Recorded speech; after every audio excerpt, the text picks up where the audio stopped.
vamos a ver el último tema antes del parcial y después bueno, vamos a hacer un repasito rápido por las distintas teorías que entran en el parcial, así tienen una guía. Igualmente el jueves nada, vamos a tener la consulta que les anticipé por el grupo. Bien, el tema de hoy, bueno, básicamente es ver algunos conceptos de geomorfología litoral, ¿sí? En donde, bueno, básicamente vamos a ver si las geoformas principales y, bueno, en el caso de esta rama de la geomorfología, básicamente se basa, ¿sí?, en el estudio de justamente los litorales, ¿sí?, o el modelado del relieve litoral, ¿sí?, que dentro de estos modelados tenemos a los acantilados, las franjas costeras o litorales rocosas, las playas, las dunas, los lagoons y los sistemas deltaicos. Si bien los sistemas deltaicos es un tema, podríamos hacer un tema aparte, no vamos a entrar demasiado en detalle hoy respecto a este tema, porque ya les digo, es para hacer una clase aparte prácticamente. Entonces, bueno, dentro de los procesos y las geoformas litorales existentes, como imaginarán, es un ambiente bastante dinámico, ¿sí?, en el cual, bueno, vamos a tener varios procesos, ¿sí?, y en distintas escalas, ¿sí?, no solo de espacio, o sea, no solo espaciales, sino también temporales, ¿sí?, que bueno, es un poco la idea del gráfico que ven acá a la derecha, abajo a la derecha, en donde, bueno, vamos a tener como dentro de lo que serían las dos puntas o los dos extremos, ¿sí?, a los cambios generados por el oleaje, ¿sí?, que son, bueno, uno de los principales modeladores del relieve litoral, y que bueno, esto estamos hablando de escalas temporales muy bajas, ¿sí?, fíjense, segundos, estamos hablando de decenas a centenares de segundos, dependiendo de, bueno, de la frecuencia del oleaje, y también en el orden de, en cuanto a espacio, de metro a centímetros, ¿sí? Y por otro lado, en lo que hace a los cambios a nivel geológico, ¿sí?, estamos hablando de ya, fíjense, años, ¿sí?, centenares a milenios, ¿sí?, con principalmente a los cambios eustáticos, ¿sí?, o los cambios en el nivel del mar como principales responsables, ¿sí?, de estos cambios a nivel geológico, ¿sí? Y bueno, obviamente estamos hablando de cambios eustáticos a nivel planeta, ¿sí?, o bueno, incluso a nivel regional, podríamos decir, pero bueno, a lo que voy es que el espacio involucrado es obviamente mucho mayor, ¿sí?, que en la escala temporal pequeña, ¿sí? Entonces, dentro de estas variaciones eustáticas, ¿sí?, algunos conceptos para que recuerden, algunos ya los deben saber, ¿sí?, que bueno, el 71% de la superficie terrestre son los océanos, básicamente, ¿sí? Entonces, bueno, por lo tanto, esa interfase continente-océano, ¿sí?, que son justamente los ambientes litorales, van a depender directamente de la línea de costas, ¿sí?, que esta línea de costas, a su vez, es determinada justamente por estas variaciones, ¿sí?, eustáticas. Y bueno, algo interesante que también lo venimos trabajando en prácticas 2, ¿sí?, con sobre todo el análisis de la cuenca y los cambios eustáticos que sufrió la cuenca, ¿sí?, la región en realidad, y en realidad los cambios que sufrió la región en base a los cambios eustáticos, es que generalmente estas variaciones en el nivel del mar quedan, ¿sí?, registradas en el registro estratigráfico, ¿sí?, en las rocas, e incluso en las plataformas de debradación emergidas, que son justamente los acantilados, ¿sí?, que les dejé la aclaración. Entonces, ¿qué es lo que genera? ¿Sí? Básicamente, o cómo se generan justamente estos cambios a nivel estático, ¿sí? Una de las principales causas son los intercambios entre periodos glaciarios e interglaciarios, ¿sí?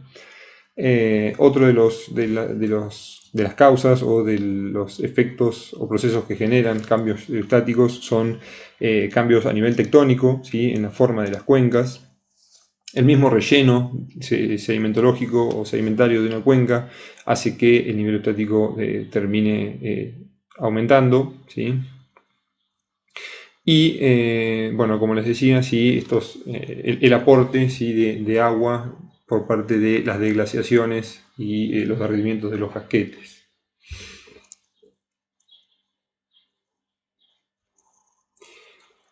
Bien, y bueno, acá les dejé algunos volúmenes, ¿sí? En cuanto a cantidad de agua, ¿sí? Por ejemplo, agua total en kilómetros cúbicos que, por ejemplo, existe en la atmósfera, en los océanos, en los lagos, en los ríos, aguas subterráneas, etcétera, ¿sí? Y los posibles cambios, ¿sí?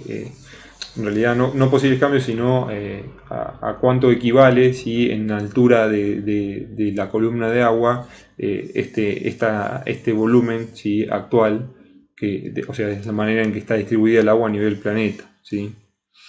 Entonces, bueno, fíjense que el agua subterránea, por ejemplo, puede ser desde 11 a 166 metros. Hay bastante agua, ¿sí? La que está acumulada, ¿sí? En los continentes bajo tierra. Y por otro lado, los hielos, ¿sí? Que es un tema del cual se habla bastante, sobre todo cuando se habla de cambio climático.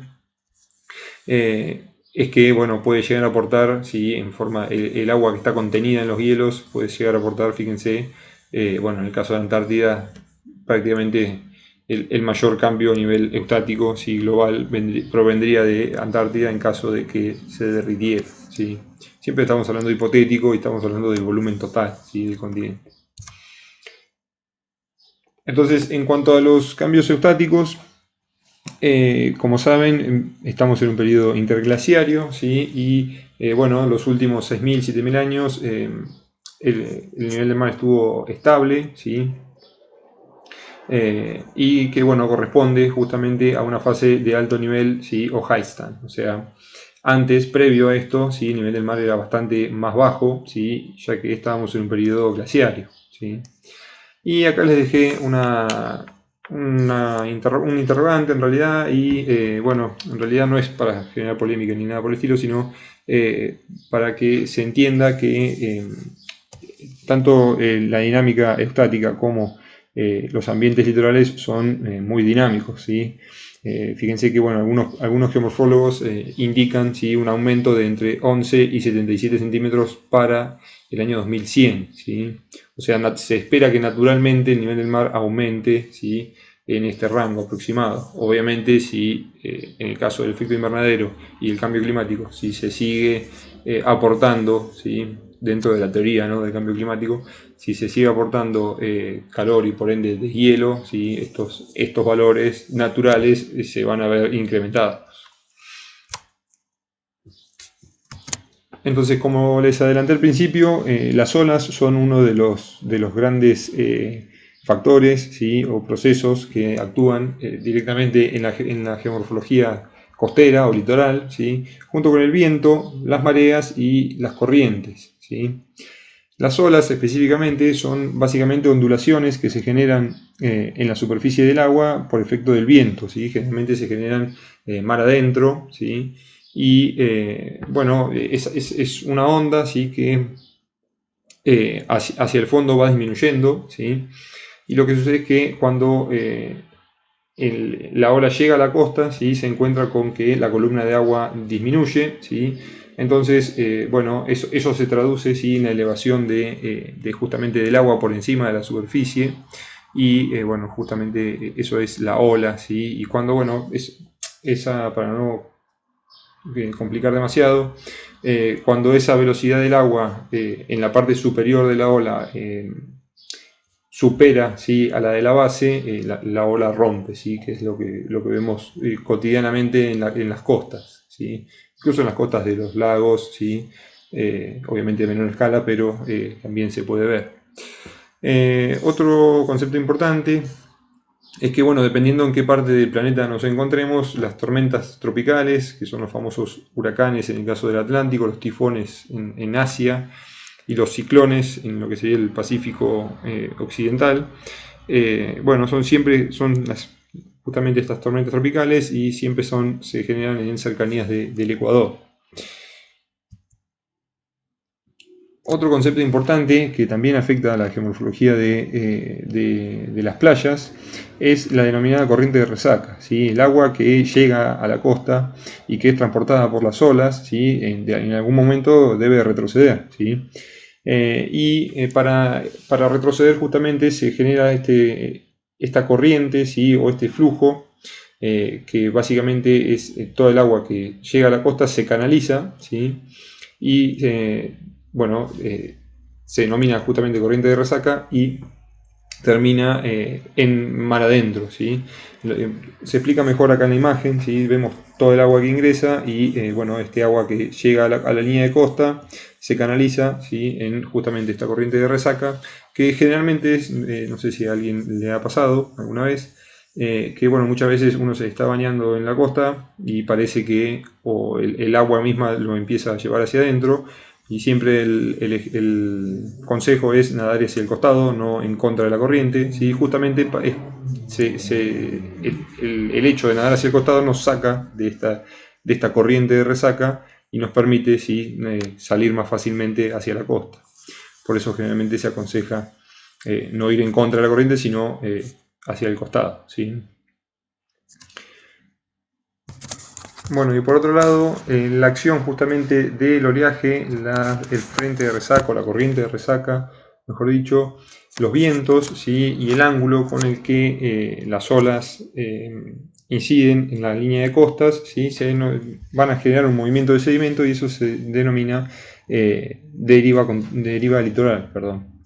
Esa deriva litoral se observa claramente por ejemplo, en la zona de Mar del Plata. Fíjense que bueno, en los cambios en la dinámica costera, ¿sí? A partir de la generación de justamente el puerto, genera, ¿sí? Acumulación en un sector y erosión, ¿sí? En el otro. ¿Sí? Podemos ver acá la erosión y de este lado la acumulación en lo que es el puerto de Mar del Plata.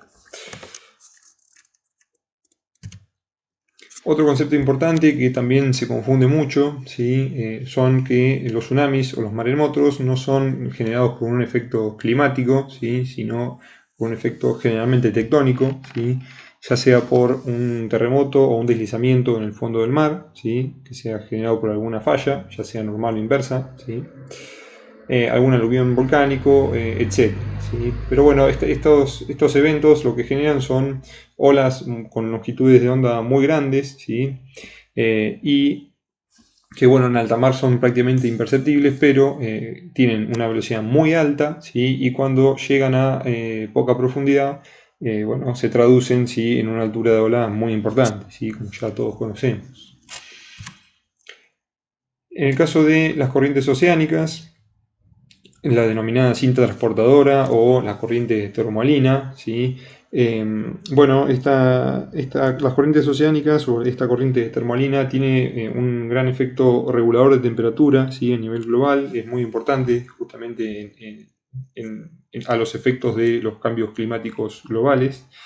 Y bueno, básicamente lo que hace, ¿sí? Al igual que como estuvimos viendo en geomorfología climática, es llevar calor, ¿sí? Transportar el calor desde la zona ecuatorial hacia la zona de los polos, ¿sí? Donde bueno, la evaporación en las zonas cálidas y su posterior enfriamiento hace que se densifique y su posterior enfriamiento termina haciendo que se hunda, ¿sí? Esa corriente en las zonas de latitudes bajas, ¿sí? Entonces, bueno, de esa manera se le llama cinta transportadora y bueno, justamente llevan calor hacia las latitudes bajas y viceversa.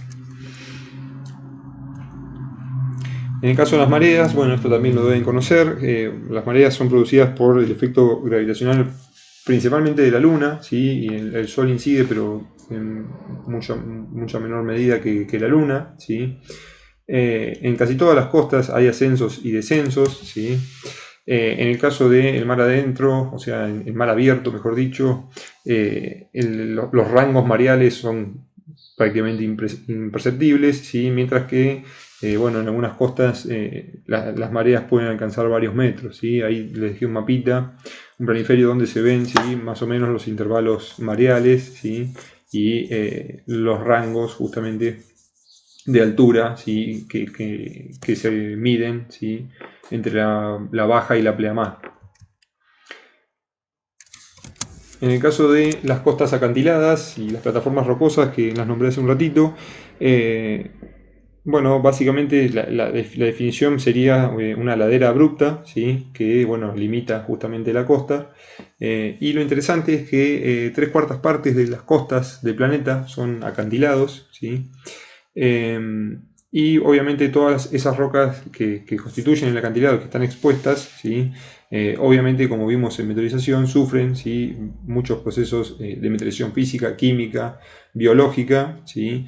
Y por ende procesos erosivos mecánicos y de movimientos de remoción en masa, ¿sí? Las costas acantiladas, bueno, se pueden clasificar de 3 formas, ¿sí? Dependiendo de su morfología. Vamos a tener plataformas rocosas inclinadas, rocosas horizontales y los acantilados verticales, que por ahí son los más conocidos. Otro tipo de costas muy importantes son los arrecifes, ¿sí? Que básicamente son montículos de rocas, ¿sí? De plataformas o cordones que están a escasos centímetros o metros del fondo marino, ¿sí? Y que básicamente están compuestos por restos, ¿sí? De esqueletos de organismos, ¿sí? Lo interesante de estas costas es que están obviamente en sectores con aguas cálidas, ¿sí? O sea, zonas tropicales, ¿sí? Fíjense que el rango de latitud es de los 30 norte a 30 sur, y bueno, para el desarrollo justamente de estos arrecifes, la turbidez del agua, la temperatura, su pH, son muy importantes, ¿sí? Para que los arrecifes puedan desarrollarse. El otro tipo de costas son las playas, ¿sí? Que bueno, son acumulaciones básicamente de arena, ¿sí? También hay componentes de grava y mezcla de ambas, ¿sí? Tenemos ahí varios tipos de playas. Pero bueno, el principal modelador, ¿sí? De las playas es justamente el oleaje, que es el primero que nombraba. El origen de los sedimentos, o sea, de estas arenas y de estas gravas, pueden ser muy variados, ¿sí? Desde fluviales, que sería el aporte continental, la erosión de los mismos acantilados, aportes eólicos, obviamente la actividad antrópica, y también podemos tener sedimentos provenientes del fondo marino. Ahora vamos a volver sobre este perfil de playa en un ratito. Bueno, acá en esta imagen lo que vemos son algunas de las principales geoformas litorales, ¿sí? Con bueno, las bahías, tómbolos, salientes, islas, los lagoons, las barras o barreras, las islas barrera. Bueno, nada, una serie de geoformas típicas, ¿sí? Que bueno, hay que denominarlas de alguna manera, ¿sí? Que seguramente si alguno tuvo oportunidad de ir a la costa alguna vez, seguramente con más de una se ha topado, y bueno, generalmente no se le presta mucha atención, pero ahora ya más o menos pueden identificarlas. Bien, entonces vamos a ver algunos conceptos del ambiente costero específicamente, ¿sí? Que ya venimos charlando. Pero bueno, como les decíamos, la costa sí es justamente esta interfase entre el continente y el mar, ¿sí? Y lo que hace es marcar el límite, ¿sí? Entre el dominio marino y continental. Entonces, en base a estos conceptos vamos a tener dos tipos de costas, ¿sí? Las costas disipativas, ¿sí? O depositacionales, ¿sí? O disposicionales, que bueno, se caracterizan por tener un gradiente suave, ¿sí? Disipan la energía de la ola y son los sitios de acumulación de los sedimentos. Por otro lado, tenemos las costas reflectivas, ¿sí? O costas erosivas, en donde tenemos gradientes o pendientes más bien pronunciadas, ¿sí? La energía de las olas es reflejada, ¿sí? Y por lo tanto tenemos remoción de sedimento, ¿sí? Entonces fíjense que las disipativas o deposicionales son típicamente de arena, mientras que las erosivas generalmente son de arena y grava, ¿sí? Tienen mayor energía. Un ejemplo típico, ¿sí? Son los acantilados, donde tenemos, como habíamos dicho, procesos de meteorización y crecimientos de cristales de sal, ¿sí? Las playas gravosas, como les decía, alta energía. Sedimentos, estos son sedimentos típicos, ¿sí? Ese tipo de costas.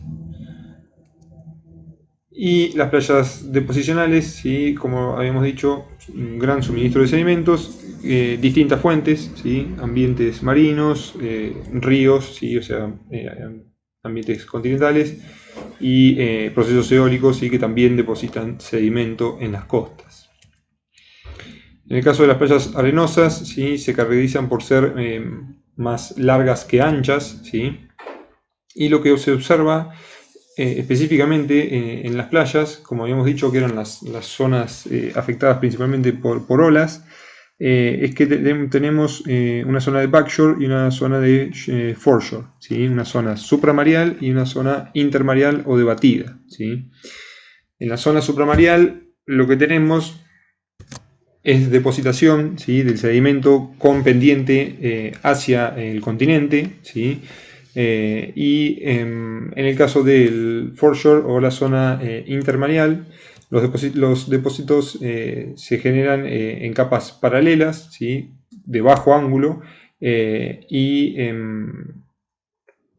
bueno, va a depender si está dominado por olas o por mareas, pero en el caso de las costas dominadas por olas, el sedimento va a estar bien seleccionado y redondeado, ¿sí? Son las playas típicas de la costa bonaerense sobre todo, ¿sí?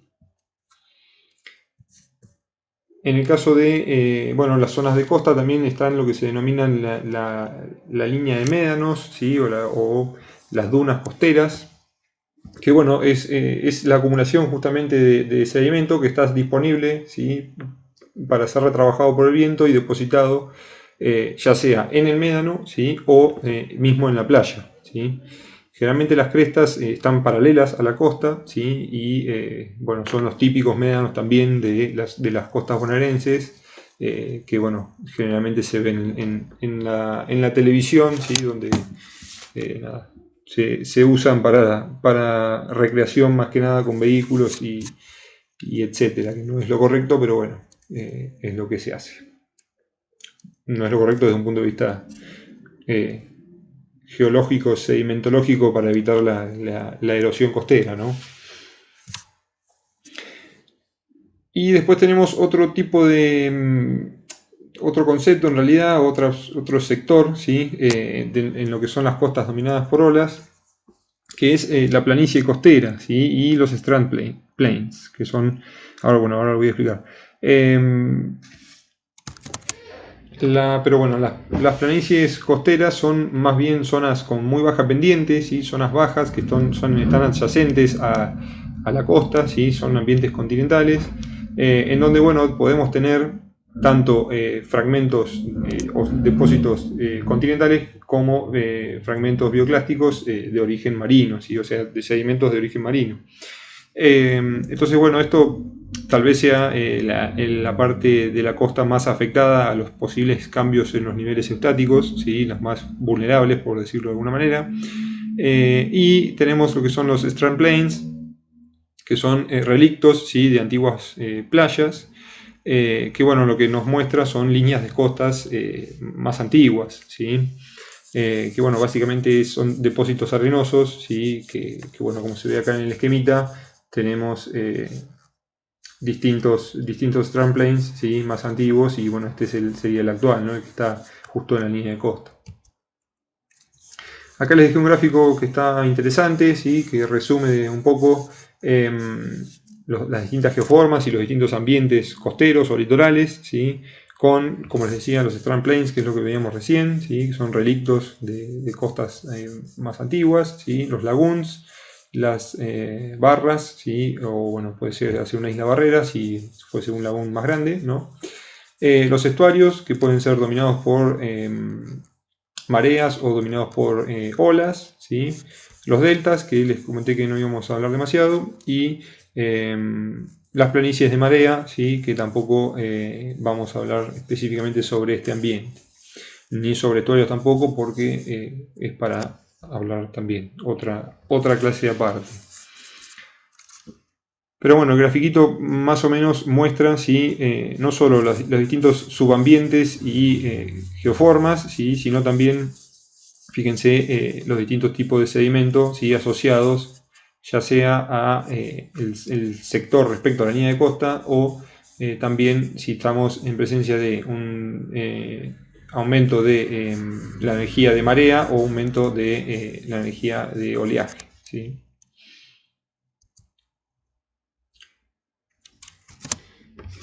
En el caso de las costas que poseen islas barreras y están dominadas por olas, ¿sí? Bueno, podemos empezar definiendo a la barrera como justamente una barrera, o la isla, mejor dicho, la podemos definir como una barrera, ¿sí? Que separa justamente a una laguna o lagún de lo que es el mar abierto, ¿sí? Y bueno, esta barrera puede estar unida ya sea total o parcialmente a la costa, ¿sí? Que lo que hace es aislar también totalmente o parcialmente al lagún de la costa, ¿sí? Esto va a tener incidencia directa en la energía del lagún y el sedimento que lo caracterice, ¿sí? Y en el caso de bueno, la arena y la grava que constituye justamente la barrera es aportada por ya sea los ríos aportados y que llegan a la barrera por la deriva lateral y desde el offshore, ¿sí? O desde el mar adentro, ¿sí? Lo que vemos acá en el dibujito son las barreras justamente, ¿sí? Los washovers, ¿sí? O los depósitos de tormenta vendrían a ser, ¿sí? Que básicamente son conos con una pendiente baja, ¿sí? Que usan hacia el continente y se depositan por sobre, dentro de la laguna, ¿sí? Obviamente. Y lo que vemos, bueno, son las islas barreras que están constituidas por arenas y gravas, ¿sí? Son afectadas por las olas. Pasando la barrera hacia la costa, ¿sí? Lo que tenemos es el lagún, ¿sí? Y la planicie costera, ¿sí? O la planicie de marea, la cual se caracteriza por sedimentos finos, ¿sí? Ya que bueno, la energía, al estar aislado del mar abierto, la energía es mucho menor, por lo tanto tenemos sedimentos mucho más finos, ¿sí? Acá, bueno, algunas imágenes, ¿sí? Reales. Vemos el mar abierto, ¿sí? El lagún.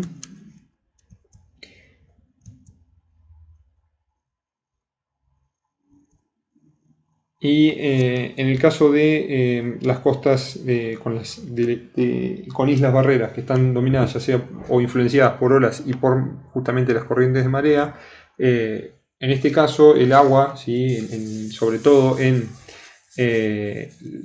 los tiempos de pleamar, ¿sí? O sea, en los cambios de baja y alta mar, tenemos justamente un flujo de no solo de agua, sino también de sedimento, ¿sí? Para el caso de las costas con islas barreras que están influenciadas tanto por oleaje como por las corrientes de marea, en este caso el agua ingresa, ¿sí? De manera directa a través de los canales, ¿sí? Que puede ser uno o varios, o a través de filtraciones por debajo de la barrera. El agua de lluvia, ¿sí? O el agua dulce, mejor dicho, proviene de lluvias y por escorrentía, ¿sí? Desde la planicie costera. Y el sedimento fino, en este caso, es suministrado, ¿sí? Como material en suspensión, ya sea por el agua que sobrepasa la barrera, como por los flujos superficiales que provienen de la llanura costera, ¿sí? En este caso el material orgánico es más abundante, ¿sí? Pero al tener mayor interacción con el océano, ¿sí? Con el mar abierto, la salinidad va a ser variable. En el caso de los ambientes marinos costeros clásticos, bueno, ya estuvimos charlando un poco, pero lo que vemos acá en otras clases, pero lo que vemos acá son bueno, las mudstones, que ya lo estuvimos viendo en gas y petróleo, ¿sí? Y vemos, por ejemplo, el nivel de base de afectación de las olas de tormenta, ¿sí? Que bueno, son las denominadas tempestitas, en donde bueno, podemos tener distintas estructuras sedimentarias que no vamos a entrar demasiado en detalle. Y generalmente, como es de mayor energía, ¿sí? Las tempestas generalmente son de material grueso, ¿sí? Principalmente arenas también. Y bueno, a medida que llegamos a la línea de costa, ¿sí? Tenemos nuevamente arenas, ¿sí? Cuando aumenta la energía, ¿sí? Con estructuras, ¿sí? de oleaje, ¿sí? Y ya en lo que sería la zona de la plataforma costera, ¿sí? Tenemos estratificaciones laminares, ¿sí? de bajo ángulo, como habíamos estado charlando hace un ratito. En el caso de las plataformas dominadas por marea, lo que más me interesa acá es que vean, ¿sí? Cómo se extiende, ¿sí? El sector de baja energía, ¿sí? Como también vimos en el gráfico de los distintos subambientes. Vemos, ¿sí? Cómo interacciona, ya sea si está dominado por olas o por mareas, la energía, ¿sí? Y el sedimento, ¿sí? Fíjense que en este caso tenemos los mudstones y abarcan mayor área, ¿sí? Y llegan casi a la línea de costa. En el caso de las dominadas por marea, por justamente esta menor cantidad o esta menor energía, ¿sí? En este tipo de costas. En estas plataformas dominadas por mareas, bueno, existen las Sand Ribbons, ¿sí? Que acá no sé si las nombré, en donde lo que vemos, ¿sí? Son justamente bancos de arena, ¿sí? Que pueden ser paralelos a lo que sería el flujo, ¿sí? Ya sea de bajamar y pleamar, ¿sí? Que son más bien largos, ¿sí? Que anchos, y las denominadas sand waves, que bueno, básicamente son grandes dunas, ¿sí? Subacuas, ¿sí?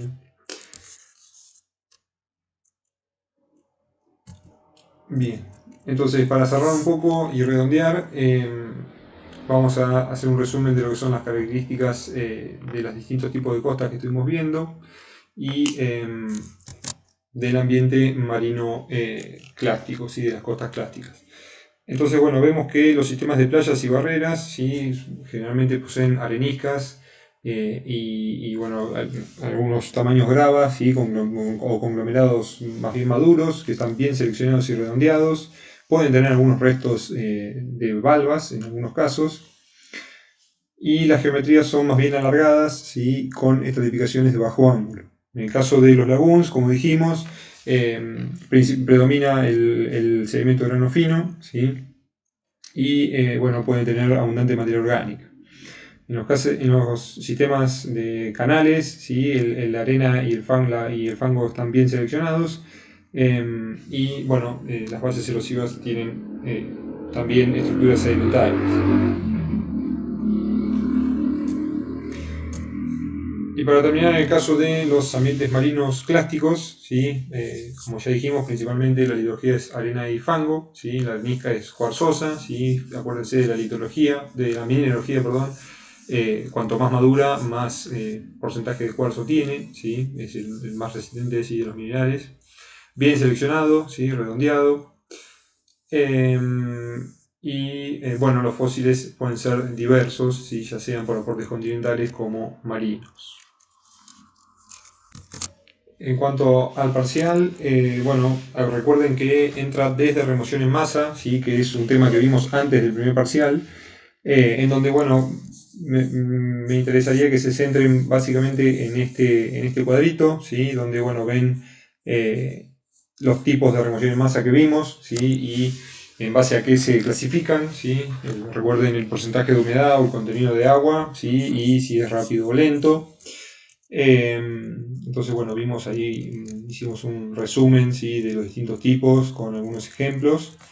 En el caso de geomorfología fluvial, bueno, vimos algunos conceptos específicos, ¿sí? El concepto de escorrentía, esto seguramente lo tome.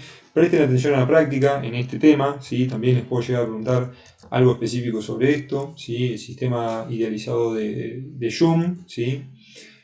Dónde estamos acá en Rincón, ¿sí? En qué sector de ese modelo. Los distintos parámetros que vimos de una cuenca de drenaje, ¿sí? Que bueno, es justamente la parte de práctica. Y después, bueno, obviamente la clasificación, ¿sí? De los canales, ¿sí? Ya sea rectos, trenzados, anatomosados y meandriformes, con algunos ejemplos. También les puedo llegar a preguntar algo sobre esto, ¿sí? Recuerden las características principales de cada uno de estos. Cómo están dominados, sí, ya sean por estructuras, velocidades, depositaciones, migraciones, sinuosidad, bueno, un poco de lo que estuvimos hablando, sí, en la teoría más que nada. Y la parte práctica, bueno, por ahí les puedo llegar a dar algunos parámetros y ustedes tendrían que calcular, ¿sí? Alguno de... se les doy los datos y ustedes tendrían que calcular alguno de los parámetros, ¿sí? de sistema fluvial, ¿sí? En el caso de geomorfología granítica, ¿sí? Bueno, estuvimos viendo la parte de rocas ígneas intrusivas y extrusivas, ¿sí? Bueno, vimos geoformas características, esto más o menos está resumido en este cuadrito, ¿sí? En el caso de ígneas, ¿no? Ígneas intrusivas. En el caso de ígneas extrusivas, vimos a grandes rasgos, vimos la clasificación de volcanes. Recuerden que,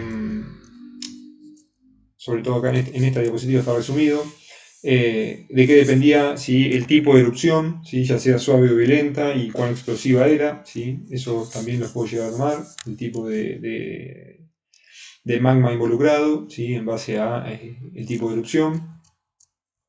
Vimos ejemplos después, ¿sí? Y bueno, seguramente alguna pregunta de Okamaguida también, que fue la parte práctica, ¿sí?